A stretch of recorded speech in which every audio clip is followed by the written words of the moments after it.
कार्यक्रमाला उपस्थित असणारे महाराष्ट्राचे लाडके मुख्यमंत्री एकनाथरावजी शिंदे, मंत्रिमंडळातील आमचे उपमुख्यमंत्री देवेंद्रजी फडणवीस, पालकमंत्री धनंजय मुंडे, पंकजाताई मुंडे, प्रकाशदादा सोळंकी, लक्ष्मणराव पवार, बाळासाहेब आजबे, सुरेश धस, नमिताताई मुंदडा, माजी आमदार भीमराव धोंडे, संजय दौंड, मधुसूदन केंद्रे, राष्ट्रवादीचे अध्यक्ष राजेश्वर चव्हाण, शिवसेनेचे सचिन मुळूक, कुंडलिक खांडे, भाजपचे राजेंद्र मस्के, बहुजन विकास मोर्चाचे बापूराव पोटभरे, पापा मोदी, डॉक्टर योगेश क्षीरसागर, वाल्मिक कराड, जयसिंग सोळंकी, अजय मुंडे, वैजनाथ सोळंकी, बाजीराव धर्माधिकारी, रमेश अडसकर, अशोक डग, अनेक राजकीय पक्षाचे मान्यवर इथं उपस्थित आहेत। ते सर्व विविध राजकीय पक्षाचे उपस्थित असणारे आजी माजी पदाधिकारी, शासनाचे आयजी, विभागीय आयुक्त, जिल्हाधिकारी, पोलीस अधीक्षक, मुख्य कार्यकारी अधिकारी,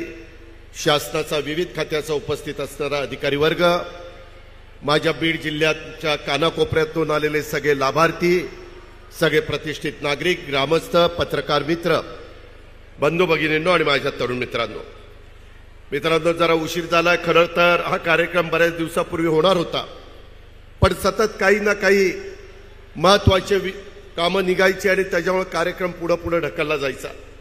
आता देखील उद्याच्याला डॉक्टर बाबासाहेब आंबेडकरांच्या महापरिनिर्वाण दिनाच्या निमित्तानं चैत्यभूमीला जाऊन सकाळी मुख्यमंत्र्यांना आम्ही सगळेजण तिथं दर्शन घेणार आहोत आणि तिथून नागपूरला जाणार आहोत, कारण परवा दिवशीपासून अधिवेशन आहे। हिवाळी अधिवेशन म्हणून जे आपण ओळखतो ते नागपूरला होत आहे आणि त्याच्यामुळं कार्यक्रम घ्यायचा नाही घ्यायचा त्याच्यामध्ये धनंजयला बरंच काही मिरवणूक काढायची होती, इतर कार्यक्रम घ्यायचे होते, पण सकाळी एक राज्यपाल महोदयांनी शालेय शिक्षण विभागाचा कार्यक्रम घेतला, तिथं मुख्यमंत्र्यांना जाणं क्रमप्राप्त होतं, त्यामुळे थोडासा उशीर झाला। हवामान बदललंय, ह्या दिवसामध्ये कधी गारपीट पाऊस आपण डिसेंबरमध्ये बघितला नव्हता, परंतु ग्लोबल वॉर्मिंगचं संकट आलंय, चक्रीवादळ आलंय, आंध्र प्रदेश, तामिळनाडू, इथं तेलंगणा त्याचा झटका बसलेला आहे आणि त्याच्यामुळं राज्य सरकार ह्या सगळ्या गोष्टीची नोंद घेत आपल्या बळीराजाला मदत झाली पाहिजे अशा प्रकारची भूमिका आहे आणि त्याच्यातूनच एकनाथराव शिंदेंच्या मनामध्ये कल्पना आली, महायुतीच्या सरकारच्या मनात कल्पना आली, शासन आपल्या दारी, लोकांना हेलपाटे मारून द्यायचे नाही। जे काही केंद्र सरकारच्या योजना असतील, राज्य सरकारच्या योजना असतील, ते आमच्या लाभार्थीच्या दारामध्ये जाऊन त्याला तिथं द्यायच्या। आत्ताही आपण त्याचा प्रात्यक्षिक त्या ठिकाणी बघितला, अनेकांदा आपण लाभार्थ्यांना लाभ देण्याचा प्रयत्न केला, करोडो लोकांना आपण आतापर्यंत लाभ दिलाय, अजूनही महाराष्ट्रातल्या इतर जिल्ह्यामध्ये त्या ठिकाणी जायचंय। आज इथे येत असताना 12 ज्योतिर्लिंगापैकी एक असलेल्या परळीच्या प्रभू वैजनाथाच्या ऐतिहासिक पवित्र भूमीत शासन आपल्या दारी या निमित्तानं अभियानाच्या महायुतीचं संपूर्ण शासनच खऱ्या अर्थाने आज बीडकरांच्या दारी आलेलं आहे। मी आपल्या सगळ्यांचं या निमित्तानं स्वागत करतो, प्रभू वैजनाथाच्या चरणी नतमस्तक देखील होतो। इथली पवित्र भूमी अनेक मोठ्या मोठ्या मान्यवरांच्या नावाची भूमी म्हणून ओळखली जाते। ही भूमी देवदैवतांची भूमी आहे, संत महात्म्यांची भूमी आहे, महापुरुषांची भूमी आहे, भगवान श्री कनकालेश्वरांची भूमी आहे, श्री खंडेश्वरीची, तसंच मन्मथ स्वामींची, विमलनाथांची अशा प्रकारची भूमी आहे। अंबेजोगाईच्या आपल्या योगेश्वर देवीची भूमी आहे, कुलस्वामीची सटवाई देवीची भूमी आहे आणि 12 ज्योतिर्लिंगापैकी ज्याचा उल्लेख धनंजयने आपल्या भाषणामध्ये केला त्या परळीच्या प्रभू वैजनाथाची भूमी आहे, दासोपंत महाराजांची भूमी आहे।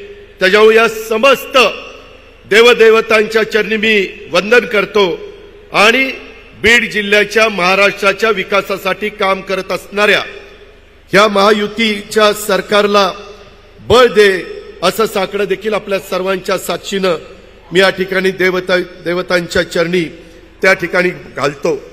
मित्रांनो, आपल्या इथं जसं वेगवेगळ्या देवदेवतांची मी नावं घेतली तशाच पद्धतीनं आपल्या ही सगळी भूमी ही त्या ठिकाणी आपल्याला माहिती आहे श्री संत भगवान बाबा आणि श्री संत जगतमित्र नागा या संतांना देखील मी नमन करतो। आज वेळ आमच्याकडे कमी आहे, मुख्यमंत्री उपमुख्यमंत्र्यांना मार्गदर्शन करायचं आहे, अनेक काही मुद्दे इथं काढलेले आहेत। खरं तर इथं ज्यावेळेस आम्ही संभाजीनगरला मधल्या काळामध्ये आपल्या एकंदरीत मराठवाडा मुक्तीसंग्रामाला 75 वर्ष झाली, त्याच्यामध्ये एक चांगला कार्यक्रम दिला, 60,000 कोटीचा कार्यक्रम मुख्यमंत्र्यांनी आणि या महायुतीच्या सरकारने दिला। आत्ताच मी प्रकाशरावांशी बोलत होतो, आपल्या इथं पाण्याचा प्रश्न आहे, त्याच्यामध्ये समुद्राकडे जाणारं पाणी हे नाशिक आणि त्या भागातनं माझ्या नाथसागरमध्ये कसं येईल, तिकडच्याही लोकांचं भागेल आणि माझ्या इथल्या शेतकऱ्यांनाही मदत होईल।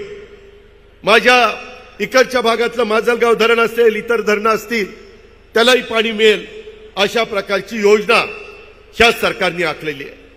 त्या योजनेला देखील मुख्यमंत्र्यांनी मान्यता दिलेली आहे। जलसंपदा मंत्री म्हणून देवेंद्रजींनी त्याच्यामध्ये लक्ष घातलेलं आहे। मित्रांनो, एकंदरीतच काम करत असताना आज तुम्ही व्यासपीठावर बघितलं असेल, थोडंसं वेगळं चित्र तुम्हाला पाहायला मिळतंय। मी आपल्याला सगळ्यांना सांगतो, ह्या निमित्तानं महाराष्ट्राला सांगतो, कुणीच राजकीय जीवनामध्ये कायमचं शत्रू नसतं, कायमचं मित्र नसतं, ही गोष्ट लक्षात घ्या। आपल्या इथं युगपुरुष छत्रपती शिवाजी महाराजांनी आपल्याला एक आदर्श आपल्या पुढे निर्माण केलेला आहे। शाहू फुले आंबेडकरांच्या विचारधारा घेऊन आम्ही सगळे पुढे चाललेलो आहे। इथं विचारधारा वेगवेगळ्यांच्या वेगवेगळ्या असतील, परंतु शेवटच्या माणसाला मदत झाली पाहिजे, इथला सर्वांगीण विकास झाला पाहिजे, सर्वसामान्य माणसाला वाटलं पाहिजे की हे शासन माझ्याकरता काम करत आहे। ही भूमिका एकनाथरावांच्या सतत मनामध्ये असते आणि त्या पद्धतीनं आम्ही पुढे जाण्याचा प्रयत्न करतो।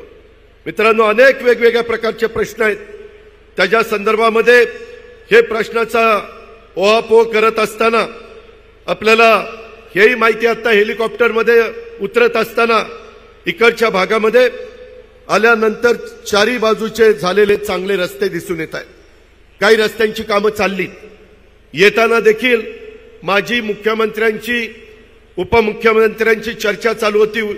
पंकजाताई पण तिथं ऐकत होत्या की केंद्राचे नरेंद्र मोदींच्या नेतृत्वाखाली जे सरकार अतिशय सक्षमपणे काम करत आहे, त्याचा प्रत्येकाच्या 4 राज्यांच्या निवडणुकीच्या निकालावरून उभ्या भारताला आला आणि आज भारत देश पुढे झाला पाहिजे, त्याच्यामध्ये देशामध्ये नाही तर जगामध्ये भारताची शान मान वाढली पाहिजे, भारताची अर्थव्यवस्था मजबूत झाली पाहिजे, आपण $5 ट्रिलियन पर्यंत पोहोचलं पाहिजे, त्याच्यामध्ये महाराष्ट्र $1 ट्रिलियन असला पाहिजे।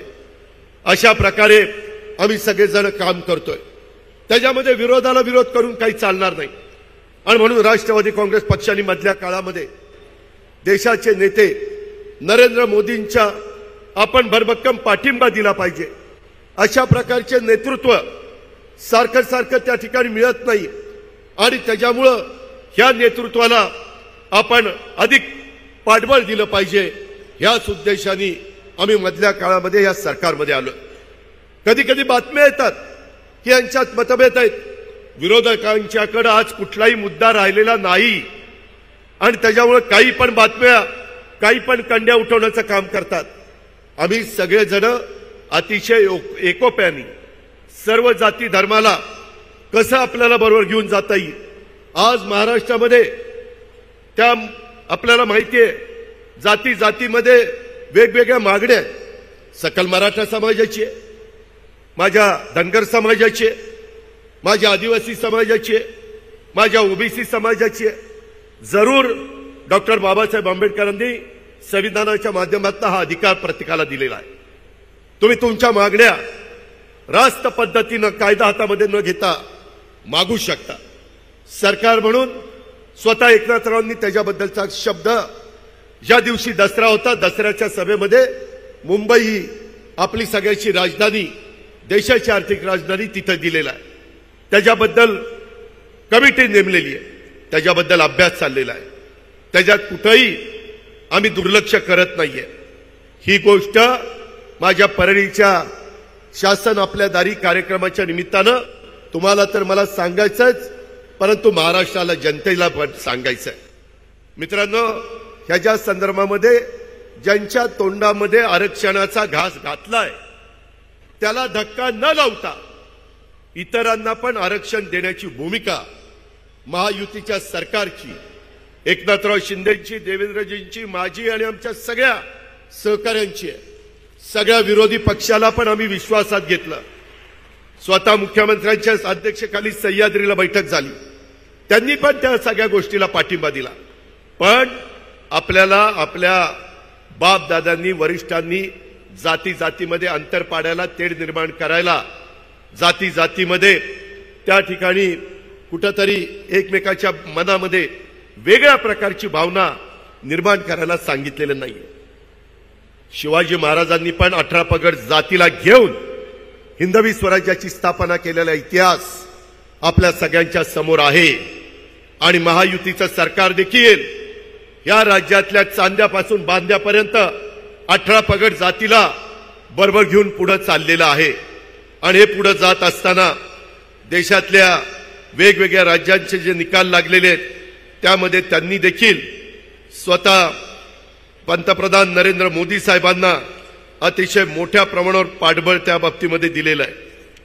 आज हे सगळं काम करत असताना मला आवर्जून तुम्हाला सगळ्यांना सांगायचं आहे, योजना तर इतक्या आहेत, त्या सगळ्या योजनांचा फायदा तुम्ही घेण्याचा प्रयत्न करा. त्यामध्ये कुणालाही आम्ही दुर्लक्षित त्या ठिकाणी ठेवू इच्छित नाही. मला आपल्याला सगळ्यांना सांगायचं की इतक्या वेगवेगळ्या प्रकारच्या योजना आपण दिलेल्या आहेत. त्याच्यामध्ये तुमचे पालकमंत्री धनंजय मुंडे यांच्याकडे एकनाथरावांनी कृषी खात्याची जबाबदारी दिलेली आहे.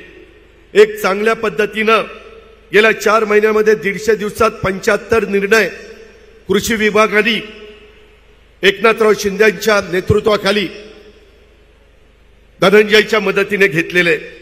शेतकऱ्यांना कुठेही काही अडचण आली, कांद्याचा प्रश्न आला तरी आम्ही त्यांना तिकडं पियुष गोयल आणि बाकीच्या मान्यवरांच्याकडे आम्ही चांच्याकडे पाठवलं. दिल्लीला तिथं पीक विम्याच्या मुदतवाढीचा विषय असो, नेहमीच धनंजय आणि त्यांचे सगळे सहकारी आग्रही असतात. वर्षी आपण मोठ्या दुष्काळाला सामोरं जातोय. संकटाच्या काळामध्ये माझ्या शेतकऱ्याला आधार देण्यासाठी आपण 1 रुपयामध्ये पीक विमा योजना सुरू केलेली आहे. मित्रांनो, पंतप्रधान पीक विमा योजनेमध्ये आपल्याला माहिती आहे नुकसान भरपाईसाठी 48,34,745 अर्ज मंजूर झालेले, 2,105 कोटी 14 लाख रुपयाची रक्कम मंजूर झालेली आहे. 26,57,049 अर्जांना म्हणजे शेतकऱ्यांना 1,273 कोटी 65 लाख रुपयाचं वाटप झालेलं आहे. 21,77,696 अर्जांचं 831 कोटी 14 लाख रुपयाचं वाटप करण्याची प्रक्रिया सुरू आहे. धनंजयची धडपड चाललेली आहे. आम्ही एकनाथराव, देवेंद्र, आम्ही सगळेजण त्याला साथ देण्याचा प्रयत्न करतोय. तुम्हाला सगळ्यांना माहिती आहे की सगळी कामं करत असताना धनंजय माझ्याही जवळचा आहे, परंतु तो देवेंद्र फडणवीसांच्याही जवळचा आहे. आणि एकनाथराव पण त्या बाबतीमध्ये चांगल्या कामाला त्याला भरभक्कम पाठिंबा देत असतात. आणि त्याच्यामुळं तुम्ही त्याबद्दल काही काळजी करू नका. सगळे इथले लोकप्रतिनिधी, भाजपचे आमदार असतील, राष्ट्रवादीचे आमदार असतील, सगळ्यांना विश्वासामध्ये घेऊन उद्याच्या पुरवणी मागण्यामध्ये देखील एक चांगल्या प्रकारचा निधी राज्याच्या सर्वांगीण विकासाला देण्याचा आमचा सगळ्यांचा प्रयत्न आहे. तो तुम्हाला 7 तारखेला पुरवणी मागण्या सभागृह समोर ठेवल्यानंतर त्या ठिकाणी होईल.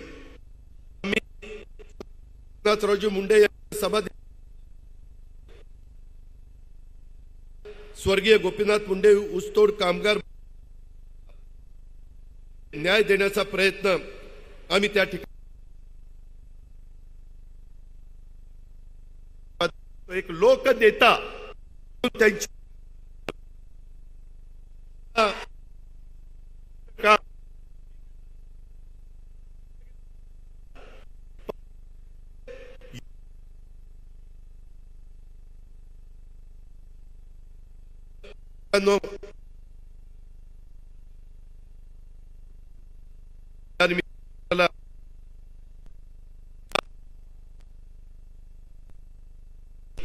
महाराष्ट्राचा विकास होतोय।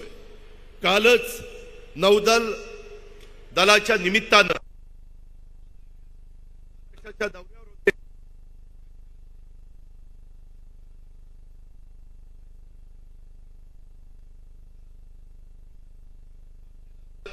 त्या एक महाराजांचा पूर्णाकृती पुतळ्याचं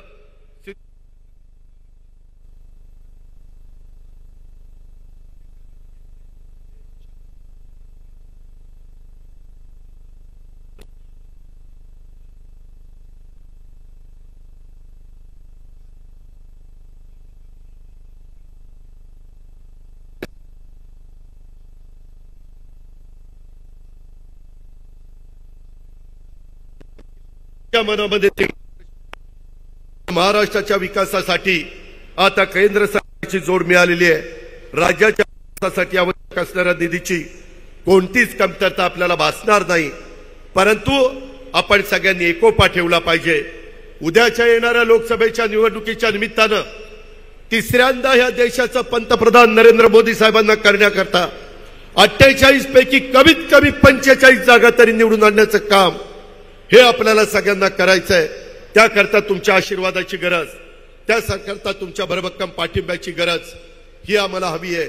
ही पण अपेक्षा मी आजच्या निमित्तानं आपल्या सर्व सहकाऱ्यांना करतो आणि ज्यांना ज्यांना लाभ मिळालेला आहे त्या लाभाचा फायदा माझ्या सहकाऱ्यांनी अतिशय चांगल्या पद्धतीनं करून घ्यावा अशा प्रकारची अपेक्षा आज शासन आपल्या दारी आणि इतर विविध कार्यक्रमाच्या भूमिपूजनाच्या निमित्तानं इथं करतो। आज 286 कोटी रुपये आपण त्या ठिकाणी प्रभू वैद्यनाथाच्या सुधारित तीर्थक्षेत्र विकास आराखड्याला देतोय। माझी एवढीच विनंती आहे की जे हेरिटेज काम आहे दगडाला रंग मारू नका, जे दगडा ओरिजिनल असतो तशा पद्धतीने ते ठेवा।